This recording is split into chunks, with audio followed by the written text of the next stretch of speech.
یہ ہے کہ قاضی فائز عیسیٰ صاحب اگرچہ ابھی جو پہلی اٹیمپٹ تھی ان کو آئینی عدالت کا سربراہ بنانے کے لیے اور سسٹم میں رکھنے کے لیے وہ ناکام ہو گئی ہے، لیکن وہ نہ مبینہ طور پر سازشوں سے باز آئے ہیں اور جو مینوورنگ ہے اس سے بھی وہ باز نہیں آئے، اور ایسا لگ رہا ہے کہ سپریم کورٹ جو ان کا اپنا ادارہ ہے جس نے ان کو عزت دی، اس کو اپنے ہاتھوں سے اس کا گلا گھونٹ کر اسے مکمل طور پہ دفن کرنے کا انہوں نے سوچ رکھا ہے۔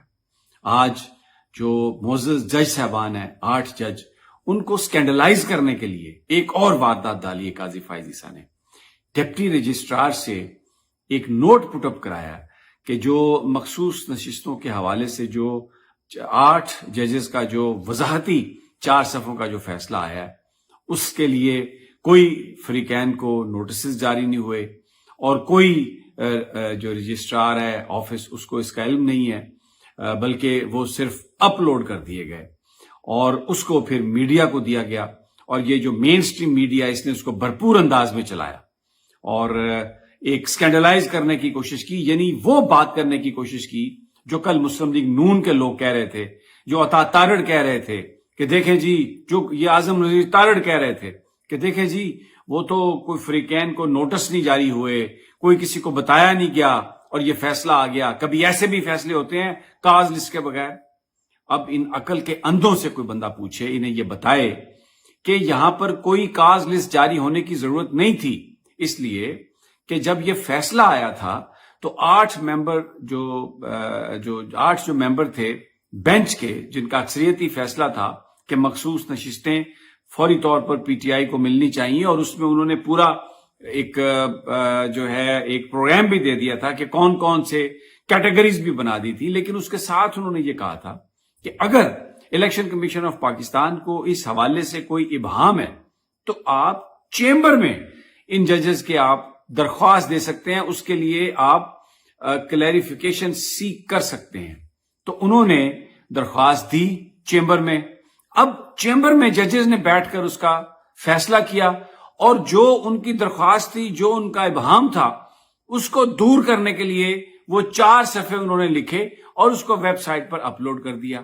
یہ اوریجنل ڈیسیژن میں ایسا اسکیم اس کی بنا دی گئی تھی۔ اب مجھے بتائیے کہ کون سا فرق، یا وہاں پر کوئی چیمبر میں کوئی مقدمہ ہونا تھا، چیمبر میں کوئی الیکشن کمیشن کے وکیل نے جا کے آرگیومنٹ کرنا تھا؟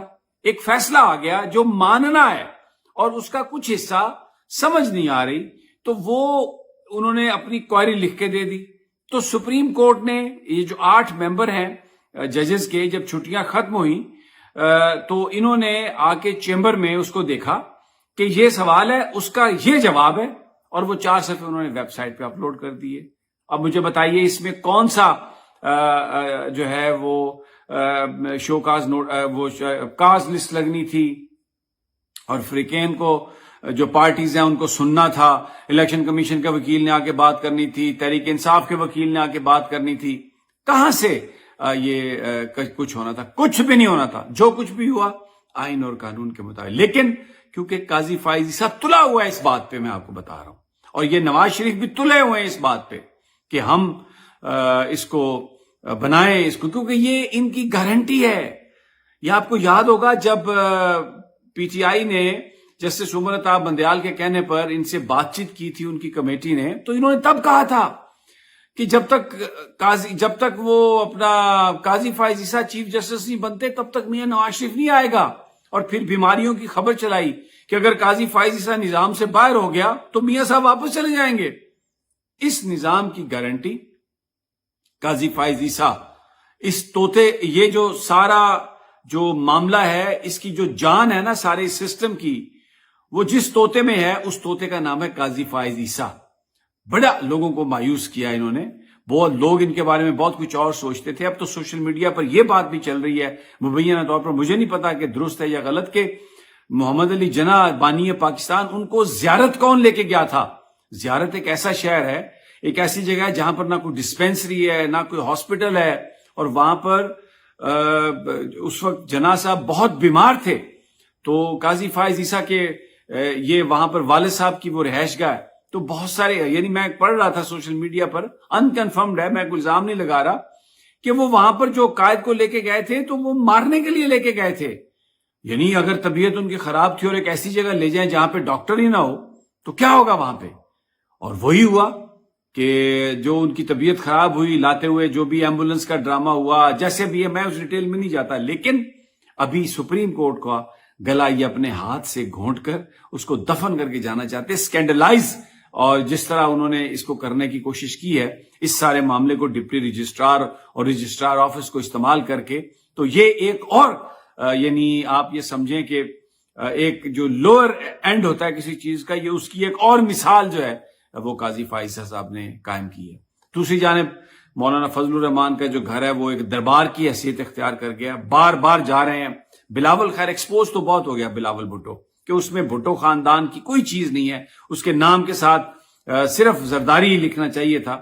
لیکن کیونکہ وہ جس قدر مایوس کن اس کا کردار ہے، وہ ایک بالکل ایک عجیب و غریب چیز بنی ہے. محترمہ بے نظیر بھٹو اور ذوالفقار علی بھٹو کی روح تڑپتی ہوگی دیکھ کے کہ یہ ہمارا بچہ جو جس نے ہماری لیگیسی کو لے کے چلنا تھا، یہ زرداری سے کیا کیا کام کروا رہا ہے. تو وہ گئے آج مولانا فضل الرحمان کے پاس بھی، اور اتنی ان میں شرم کسی کے منہ پہ نہیں ہے. یہ اس کو بالکل آئینی قرار دے رہے ہیں. پارلیمان کا حق ہے کہ وہ قانون سازی کرے. یہ حق ہے پارلیمان کا کہ آپ سیولینز کا ٹرائل فوجی عدالتوں میں کریں. مسنگ اگر کوئی ہو جائے تو اس کو کوئی بندہ پوچھ نہیں سکتا.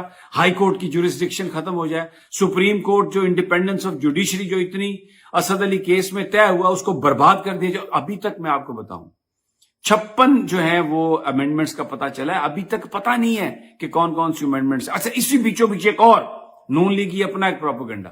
اب وہ کیا کہہ رہے ہیں؟ اور جناب جو اعظم نذیر طارق صاحب نے کہا نا کہ مسودہ میرے پاس بھی نہیں ہے، یہ تو کہیں اور سے بن کے آیا تھا. اب وہ ان کو میں کہتا ہوں کہ وہ چوپیں. دیکھیں نا، بات یہ ہے، میں ایک پروگرام دیکھ رہا تھا، اس میں وہ کہہ رہے تھے جی کہ ہم نہیں دیکھتے کہ پیچھے کون ہے ان کے، کس نے ان سے یہ کہا کہ یہ کریں، ہم تو اپنے پارلیمنٹیرین کا گریبان پکڑیں گے کہ سامنے تو یہ ہیں. بالکل ٹھیک ہے، گریبان انہی کا پکڑنا چاہیے، لیکن پھر ایک سوال تو اٹھے گا نا کہ یہ ہارے ہوئے لوگ کس نے ان کو بٹھایا یہاں پہ؟ یہ تو ڈیزرو ہی نہیں کرتے تھے. فارم 47 کس نے بنوایا؟ گرفتاریاں کس نے کی؟ پریس کانفرنسز کس نے کروائیں؟